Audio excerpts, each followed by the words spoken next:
What is up, guys? It's Boom from Appalachian Tactical, and today be bringing you guys a quick update video on kind of the later half of 25. My current rifle setup for just a good general purpose rifle slash Minuteman response, whatever the hell you want to call it. So yeah, stay tuned and we'll get right into it.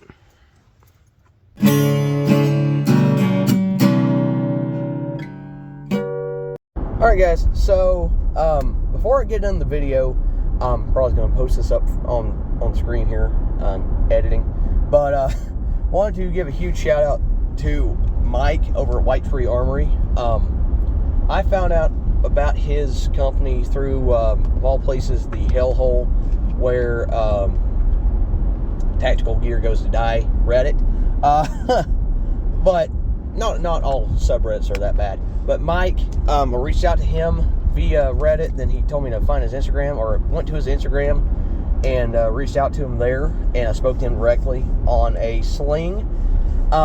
If you want to watch any other good videos on his products, Blue Jean Operator has a video on several sling options, and he mentions in that video that the White Tree sling is very similar, if not a kind of a clone of the T-Rex Arms sling.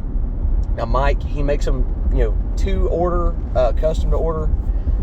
So if you wanted padded, non-padded, or if you wanted, whichever color or camo pattern. Of course, I've got mine in Ranger Green, the padded variant, and also has a little pocket on the padded side, which I'll probably add in video, maybe not. Anyways, for a 18650 or probably even a CR123 battery just to keep on your sling.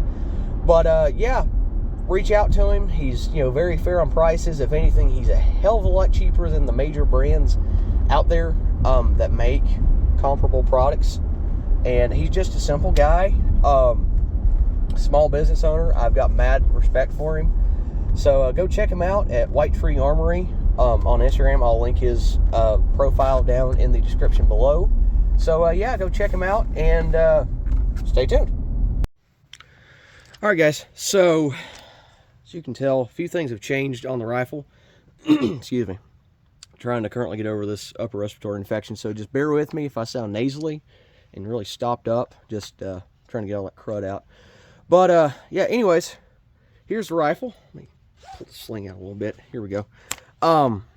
Yeah, not much has changed on the upper half entirely since you guys saw this last.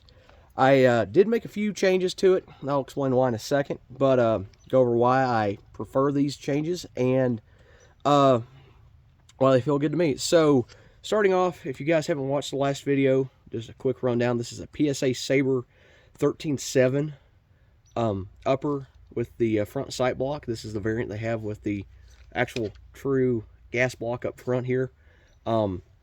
Now it is a 13.7 pin and weld, so this muzzle device here, which is the JMac was GFHC RE, which is a chemo compatible mount for any muzzle devices, i.e. whisper pickles or suppressors for the normal people out there. It is directly mounted to the barrel and is a permanently attached device. So if you're looking for a different style of mount, keep that in mind. If you already have existing suppressors, be it hub mounted, anything like silencer coat, anything like that. But there's adapters for adapters out there. So yeah, I just like the muzzle device as it is. It it really deflects a flash really well, and it just looks badass on it. Like I said, chemo compatible.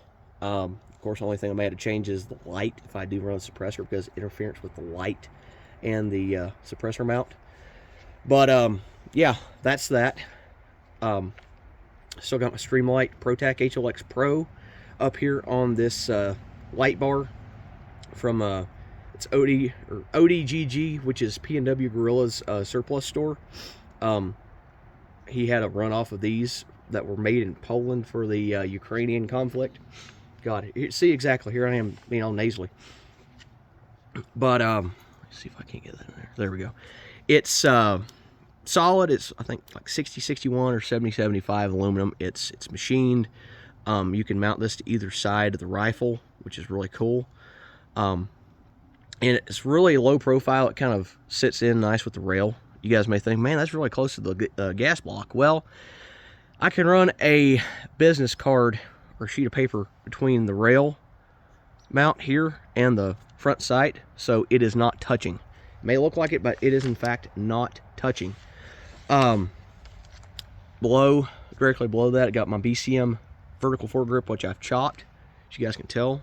It was the full length older style grip, and I just chopped it because I was like, yeah, fuck it, why not? And I did like the kind of grip feel of the upper half of that, grip up here when I got on the rail.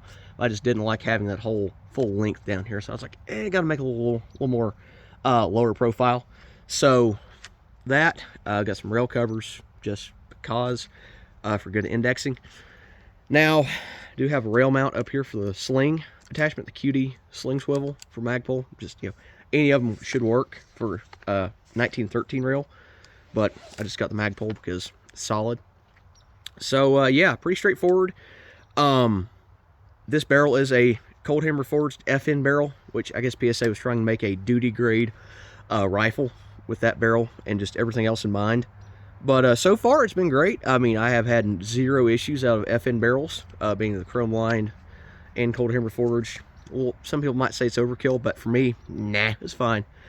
The rail itself, I believe, is an in-house or maybe outsourced for PSA. I'm not sure, but from what I can tell, just overall, it's rock solid. I have had no shift whatsoever out of it. Can't complain a bit, and it feels pretty comfy.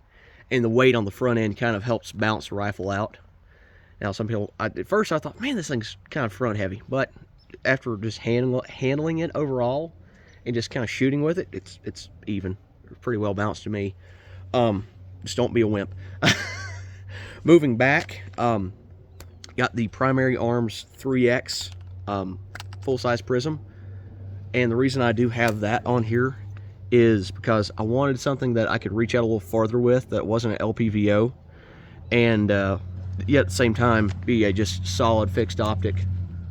Neighbors coming up the hill, without going into ACOG territory, which these are by some people considered the ACOG at home, which I personally call it that myself. Let me pull this off here. It does have the ACSS reticle, and I do have the added kill flash that they sell separately. Primary Arms does, and just adds to it. Personally, can't complain. And it does take ACOG mounts, so if I wanted to put this on a QD mount, I could. And of course, it's just attached with 2 bolts over here, cross bolts, nothing fancy. Gets the job done. Super solid reticle. The biggest plus over this optic, or this optic has over the ACOGs, is it has an adjustable diopter. So if your vision is less than 20/20, you can dial in your reticle and your whole sight picture, and it gets you going. The one thing that the ACOG has over this is it is powered by just radiant light, or ambient light, I should say, and also has tritium for low light shooting. But the fiber optic on the Trigicons is a big plus, I will say. But not everybody has $1,000 to shit out for an optic, but $400, $300-400, roll with the Primary Arms. Nothing else has changed really internally in the rifle. Let me pull the mag out here. Throw it in the front seat of the Jeep. Sons of Liberty Gunworks bolt, solid. I swear by it. Now, I'm not knocking the bolt that this rifle had in it originally, but I just liked having the Sons of Liberty in there just because I just know how they are with their rifles that are super solid, and you can't complain one bit. Got the Radian Raptor, this OG Raptor charging handle that I've had on, every other fucking rifle that just about that I've made a video on. Yeah, that's that for the upper. The lower is the actual Saber lower, as you guys can tell right here. That is the Saber logo, and the main reason I went with this is you've got that nice Radian Talon safety, which is a 45 or a 90. I've got set up on 45 because I like having it kind of that short throw and just being able to pop it like that. I was like, what the hell is that noise? One of the other neighbors out. He's doing shit in the yard. But yeah, it's solid. And of course, I know this was Cerakoted FDE, but of course, got to rattle can that shit. Did change out one thing on the lower besides, besides the grip. Besides the grip, that's the only thing I've changed. I went to the Magpul Myad grip, just because I like the grip angle. Now, down the road, I may go to a Hogue overmold grip, which of course is the kind of A2 style grip angle, but it does have the finger notches cut into it or molded into it, which I really enjoy. If you guys remember Risky Krisky, the OG, RIP to his channel, he was rocking one of the Hogue grips on his rifle, and he's kind of the one that kind of sold me on that. But I think just for longevity, the polymer Magpul should do the trick. And on the back side, got the B5 Bravo, which came on the lower. I was trying to debate between the B5 Bravo and the SOP mod, and I found that the Bravo does the trick for me more than the SOP mod, just because of the profile. It's a lower profile stock, and B, it does give me a better cheek weld versus the SOP mod, because I felt like my head was kind of going sideways when I was like looking through the, you know, optic on the rifle with the SOP mod, and I just felt like my head was sideways. I was like, man, is this picture even right?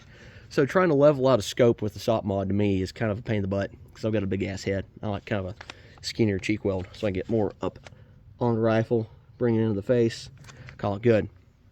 So yeah, guys, nothing else has really changed on it overall. I'll probably make another video tomorrow about the chest rig update, and show you guys what I've done with that and my reasoning behind it. Yeah, guys, it's been Boom from Appalachian Tactical, signing off. Stay frosty.